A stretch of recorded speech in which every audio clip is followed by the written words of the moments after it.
उत्तर प्रदेश के गाजीपुर में 1 लाख के इनामी और चर्चित विनीत राय हत्याकांड के आरोपी कमलेश बिंद के एनकाउंटर के बाद जिले का माहौल भयंकर तरह से गर्मा गया। ऐसा बवाल जो किसी के भी होश उड़ा दे। पोस्टमार्टम के बाद जब कमलेश का शव उसके गांव पहुंचा तो ऐसा हिंसक माहौल बना जिसके बारे में पुलिस कभी सोच भी नहीं सकती थी। यहां पुलिस पर पथराव हुआ, कई पुलिसकर्मी घायल हुए और सीओ का तो सर ही फूट गया।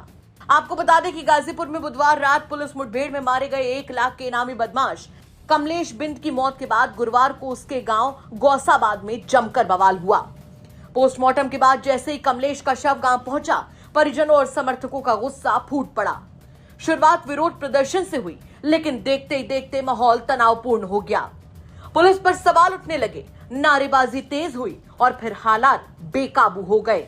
जानकारी के मुताबिक पुलिस शव को अंतिम संस्कार कराने के लिए लेकर जा रही थी, लेकिन इसी दौरान फुल्लनपुर क्रॉसिंग के पास महिलाओं और परिजनों ने रास्ता रोककर प्रदर्शन शुरू कर दिया। बताया जा रहा है कि पुलिस ने लोगों को समझाने की कोशिश की, लेकिन विवाद बढ़ता गया। कुछ ही देर में धक्का मुक्की शुरू हुई और फिर प्रदर्शन हिंसा में बदल गया। उग्र भीड़ ने पुलिस टीम पर पथराव कर दिया। अचानक हुए हमले से मौके पर अफरा तफरी मच गई। इस पथराव में सीओ सिटी शेखर सेंगर, नंदगंज थाना प्रभारी, महिला पुलिसकर्मियों समेत कुल 5 पुलिसकर्मी घायल हो गए। सभी घायलों को तत्काल मेडिकल कॉलेज अस्पताल पहुंचाया गया, जहां उनका इलाज जारी है। घटना के बाद पुलिस महकमे में हड़कंप मच गया। कई थानों की फोर्स और वरिष्ठ अधिकारियों को मौके पर बुलाया गया। गांव को छावनी में तब्दील कर दिया गया और भारी सुरक्षा व्यवस्था के बीच कमलेश बिंद का अंतिम संस्कार कराया गया।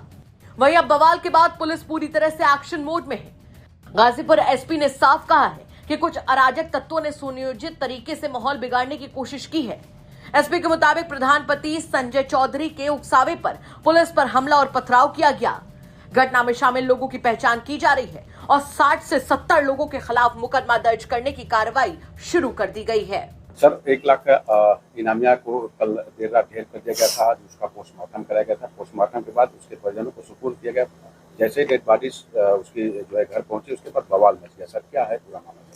देखिए, ये थाना कोतवाली क्षेत्र के अंतर्गत, जैसा कि आपको जानकारी है, 29 और 30 की रात को एक घटना हुई थी, जिसमें होटल संचालक आलोक राय जी के पुत्र विनीत राय की नृशंस तरीके से कुछ बदमाशों के द्वारा हत्या कर दी गई थी, जो कि लोकली एक अपना कटरा गैंग नाम से एक ग्रुप का उन्होंने नाम रख रखा था।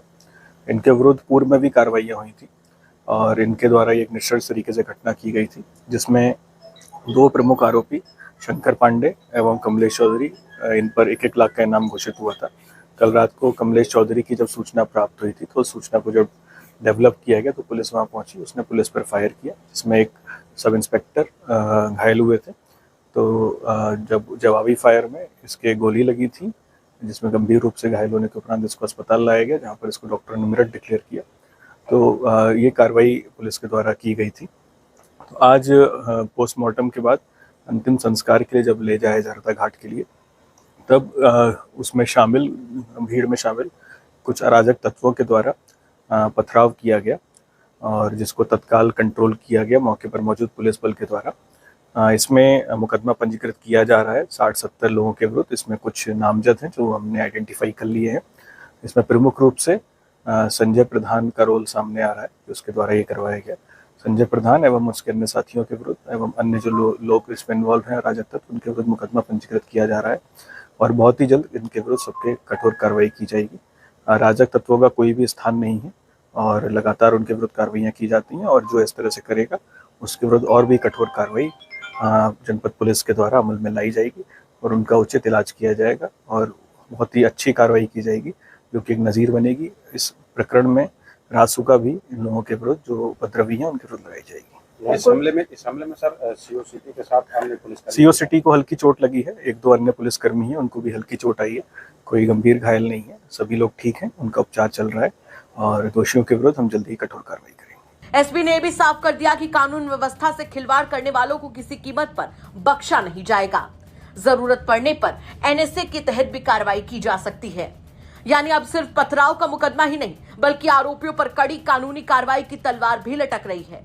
वहीं आपको यह भी बता दें कि जिस कमलेश बिंद के एनकाउंटर पर यह पूरा बवाल खड़ा हुआ है, वो पुलिस के रिकॉर्ड्स में एक हिस्ट्री शीटर अपराधी था। हाल ही में चर्चित होटल कारोबारी विनीत राय हत्याकांड में उसका नाम सामने आया था और उस पर 1 लाख रुपए का इनाम घोषित किया गया था। पुलिस रिकॉर्ड्स के मुताबिक कमलेश के खिलाफ हत्या, हत्या के प्रयास, अपहरण, बलवा, धमकी और अन्य गंभीर धाराओं समेत कई मुकदमे दर्ज हैं। चलिए एक बार दिखा देते हैं आपको कमलेश बिंद की क्राइम कुंडली। साल 2017 में आबकारी अधिनियम का मुकदमा, 2022 में मारपीट और धमकी, 2024 में धमकी, बलवा और हत्या के प्रयास के मामले, 2025 में मारपीट और धमकी, 2026 में विनीत राय हत्याकांड में नामजद आरोपी के रूप में उसका नाम सामने आया। एक तरफ पुलिस कमलेश बिंद को खूंखार अपराधी बता रही है, तो वहीं दूसरी तरफ उसके एनकाउंटर को लेकर परिजनों और समर्थकों में नाराजगी दिखाई दे रही है। लेकिन बवाल और पथराव के बाद अब पुलिस का रुख बेहद सख्त है। गांव में भारी पुलिस बल तैनात है। माहौल पर लगातार नजर रखी जा रही है और आने वाले दिनों में इस मामले में और गिरफ्तारियां होने की संभावनाएं जताई जा रही हैं। फिलहाल क्या कहेंगे आप इस खबर पर कमेंट करके जरूर बताएं। गाजीपुर से विनय सिंह की रिपोर्ट, यूपी तक। कांग्रेस के साथ आप कांग्रेस को किस तरीके से देख रहे हैं उत्तर प्रदेश में? क्योंकि अभी एक हफ्ते पहले कांग्रेस पार्टी के दो नेता बहन जी के दरवाजे पर गए, उन्होंने दस्तक दे दी। कांग्रेस पार्टी ने उससे अपना पल्ला झाड़ लिया, लेकिन ये अब कहा जा रहा है कि कांग्रेस पार्टी एक चाहती है कि कोई ना कोई दलित पार्टी, दलित चेहरा खास करके बसपा के साथ जाए। आपको लगता है, क्योंकि आपके भी कांग्रेस से संबंध रहे? नहीं, मैं दलित पार्टी नहीं हूं,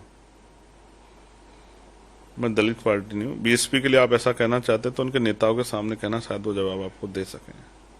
उन्होंने तो अपने नारे बदल लिया, लेकिन आप उससे दलित पार्टी का टैग नहीं हटा पाए। ये बड़ा चिंताजनक है। बहुजन से उन्होंने सर्जन कर दिया। बहुजन समाज के लोगों में, उनकी भावनाओं में, मनोबल में गिरावट आ गई, लेकिन वो फिर भी मुझे तकलीफ के साथ कहना पड़ेगा कि वो दलित नेता ही आप लोग उनको मानते रहे। ये बड़ा चिंताजनक है। आप खुद को दलित नेता नहीं मानते? आप कभी मुख्यमंत्री को ठाकुर नेता कह सकते हैं क्या? हिम्मत जुटा कहिए, तब मैं फिर मानूं कि आप, या XYZ जितने नेता, जैसे आप ब्रजेश पाठक जी से मिलेंगे तो उनसे कहीं आप ब्राह्मण नेता हैं। हालांकि वो ब्राह्मण सम्मेलन में जाते हैं, मैं तो नहीं जाता दलित सम्मेलन में, मैं तो बहुजन समाज के सम्मेलन में जाता हूं, लेकिन आप नहीं पूछ सकते हैं। लेकिन जो बात आपने कही कि भाई कांग्रेस के लोग, देखिए बड़ी नेता हैं वो, और जितना प्रोटोकॉल, जिस तरह का प्रोसीजर मैं समझता हूँ, समय लेके जाना चाहिए। जब समय मिल जाए तभी जाना चाहिए। हालांकि जिनके मन में आस्था वो जा सकते हैं, लेकिन मैंने कई बार समय लेने का प्रयास किया था, तो फिर ये कहा गया कि भाई जैसे औरों से मिलने जा सकते हैं तो वहां क्यों नहीं जा सकते। सत्य यही है कि समय लेना पड़ता है, और जब तक वो समय नहीं देंगे तो आप मिल नहीं सकते हैं। जैसे हमारी भी वार्ता हुई कि भाई आप किस दिन हम लोग बैठ के ब्रॉडकास्ट कर सकते हैं, तो सोचे कि अगर आप अचानक से आ जाओ और मैं बिजी हूँ या मैं कहीं यहाँ नहीं हूँ तो आपका भी समय खराब होगा, और एक मन में ये भी होगा कि यार मैं गया, मेरा पैसा समय खराब हो गया, मैं मिल भी नहीं पाया, तो जो भावना है उनका भी अपमान होगा। तो ऐसे में समय लेके जाना चाहिए। बड़ी नेता है वो, उनकी सुरक्षा और सब चीजें हैं।